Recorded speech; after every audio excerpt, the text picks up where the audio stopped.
مشاهدينا الكرام، السلام عليكم ورحمة الله تعالى وبركاته. نشرة الأخبار من الفضائية الإرتية، وفيها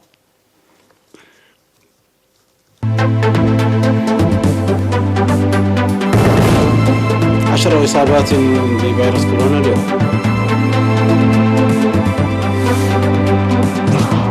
خطة لغرس حوالي 160 ألف شتلة في مديرية صنعاء. إلقاء مدفوعات إيجارات البيوت للمستأجرين في القاشبركة. تركيا وروسيا تبحثان تشكيل مجموعة عمل مشتركة بشأن ليبيا. ترامب يعلن تعزيز القوات الفيدرالية في المدن الأمريكية. والبحرية اليونانية في حال تأهب بسبب الأنشطة التركية في بحر إيجاء. أهلا بكم مشاهدينا. إعلان وزارة الصحة: أظهرت الفحوصات المخبرية التي أجريت اليوم 23 من يوليو في مركز أديبرا للعزل بإقليم القاشبركة أظهرت إصابة 10 أشخاص بفيروس كورونا، وكان المصابون قد عادوا بطريقة عشوائية من السودان.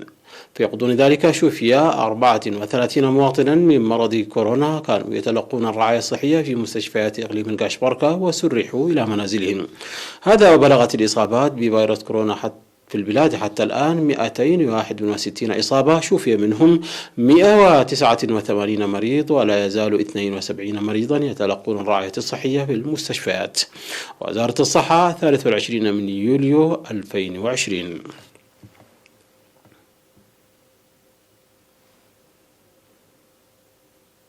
صرح خبير التنمية القابية السيد قرميسيوم المتابع الأعمال لغرس الشتول المنتج هذا العام في مشتل عدطال مبالخة في مديرية صنعاء، صرح بوضع برنامج لغرس 158 ألف شتلة، وأوضح لإرينا أن البرنامج يحتوي على غرس 100 ألف من الشتول في الأراضي المحمية والأماكن العارية، وحوالي 30 ألف داخل المؤسسات الحكومية ودور المعابد، و28 ألف في المساكن وشوارع المدن. وينتج مشتل عدطال مبالخة شتول أشجار البان الأبيض والأحمر يتم غرسها في شهر يوليو، وشتول النيم والزيتون البري وغيرها من الشتول ومختلف أنواع الزهور. من جهته ناشد خبير التنمية القابية الشاب كبروم جبري يوهانس بالعمل المركز في حملة التشجير إلى جانب حماية الأشجار من الاقتلاع والعناية بالأشجار المغروسة حتى تبلغ المستوى المطلوب نظرا لأهميتها القصوى.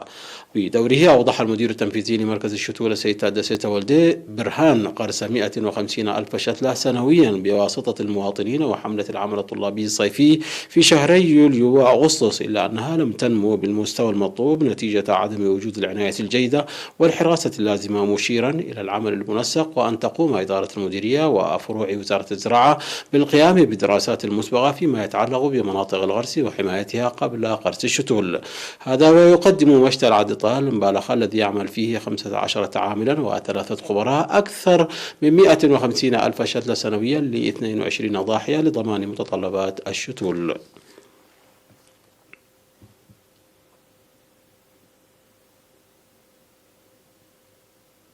أعفى المواطنون في الداخل والخارج مدفوعات إيجارات البيوت لمستأجري منازلهم في إقليم القاشبركة، وبموجب ذلك سمحت السيدة قدين أوغوسي بإقامة مجانية لمستأجرين في منزلها بمدينة بارنتو لشهرين، وأسرة المتوفي قبري سلاسة تلا المقيمة في صعدة كريستيان ل4 مستأجرين في بارنتو لشهرين، ولمستأجر حتى زوال كورونا من البلاد.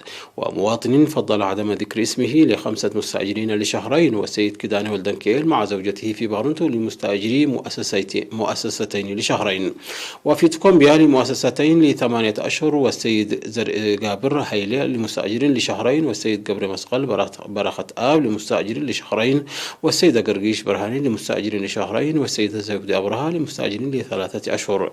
كما سمحت السيدة أبرهة التسواطيون في مدينة بارنتو لمستأجري مؤسسة حتى زوال كورونا من البلاد، والسيد زرعو هنس مع زوجته السيدة زبيب حدقو في بارنتو لمؤسستين ل3 أشهر، والسيد عنجومر آية لمستأجر لشهرين، والسيد حسب الله محمد نور ل4 مستأجرين لشهرين. وفي مديرية شامبقو عفت أسرة المتوفي كستي قبر هيوت مع زوجته مدفوع إيجار مؤسسة ل3 أشهر، والسيدة سلاس أفتا والسيد تخلاي باشاي والسيد صقاي هابتو ل3 مؤسسات ل3 أشهر، وأسرة المتوفي قبر أملاخ قشي تسفى قرقيش والسيدة للتزقي قارزال ل5 مستأجرين لشهرين، والسيد تخلاي محاري لمستأجري مؤسسة ل4 أشهر، والسيد قبر تنساي تسفاي لمستأجر لشهرين، والسيد كفلة تسفازقي لمستأجرين لشهرين. في غضون ذلك أعفى مواطن مقيم في مدينة كرن فضل عدم ذكر اسمه مدفوع إيجار مؤسسة ل4 أشهر، والسيد فروين كداني لمستأجر لسنة واحدة، والسيد برهان منقستاب لمؤسسة لشهرين، والسيد تدروس تخليت لمؤسستين لشهرين، والسيد زرع مريم هايلي لمستأجر لشهرين.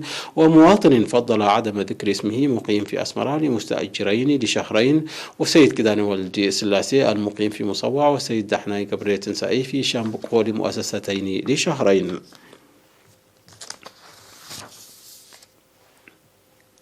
يقوم سكان ضواحي عد حري وحد شعدي وعد باري وعد وقري بمديرية مندفرة بأنشطة حماية التربة وحفظ المياه.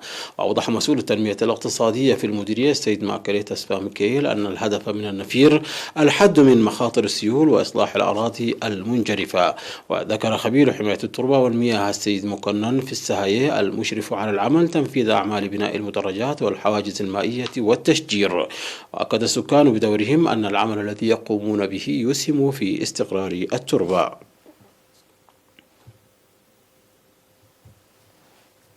أفاد تقرير وزارة الصحة استمرار التبرعات لمكافحة وباء فيروس كورونا.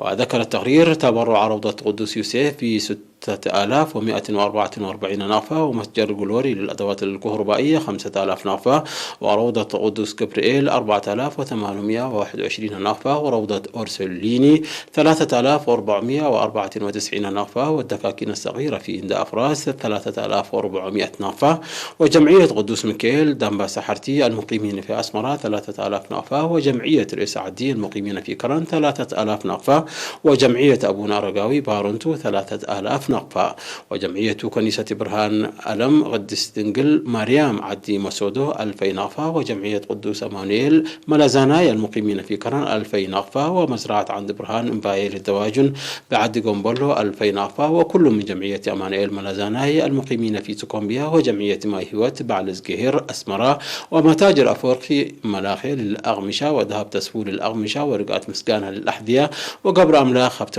مريم للأغمشة، وأمانيل محرة بالإلكترونيات، وجمعية الأخوات الراديات 1000 نقفة.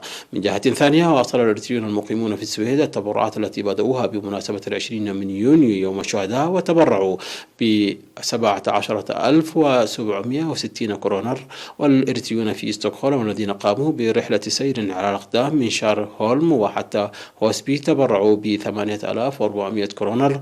ومجموعة الجبهة الشعبية للديمقراطية والعدالة في وادي كافل 1100 كرونر.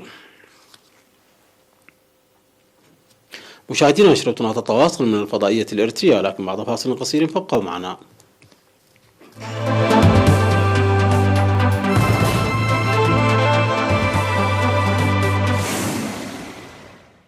قال بيان مشترك أن تركيا وروسيا اتفقتا في محادثات في أنقرة على مواصلة الجهود المشتركة لتهيئة الظروف من أجل وقف دائم لإطلاق النار في ليبيا، وتدرسان تشكيل مجموعة عمل مشتركة. وجاء في البيان الذي نشرته وزارة الخارجية التركية أن أنقرة وموسكو اتفقتا أيضا في المحادثات على إتاحة المجال أمام تحقيق تقدم في الحوار السياسي بين الليبيين، وحثتا الأطراف المعنية على اتخاذ الإجراءات اللازمة لضمان وصول المساعدات الإنسانية وتسليم المعونات العاجلة لمستحقيها. وتضمن الاتفاق الذي توصلت إليه روسيا وتركيا يوم الأربعاء بخصوص جهودهما لوقف إطلاق النار دعوة لإجراءات للسماح بوصول المساعدات الإنسانية إلى من يحتاجونها، وجهودا لتعزيز الحوار السياسي بين الأطراف الليبية المتناحرة. لكن أنقرة قالت أن خليفة حفتر قائد قوات شرق ليبيا لا يحظى بالشرعية، وعلى قواته الانسحاب من مواقع مهمة حتى يخرج أي اتفاق يعتد به إلى النور. وتركيا وروسيا هما القوتان الرئيسيتان الفاعلتان في الصراع الليبي، حيث تناصر كل منهما أحد الطرفين. وتدعم روسيا قوات حفتر في حين تساعد تركيا حكومة الوفاق الوطني ومقرها طرابلس في التصدي لمحاولة حفتر اقتحام العاصمة.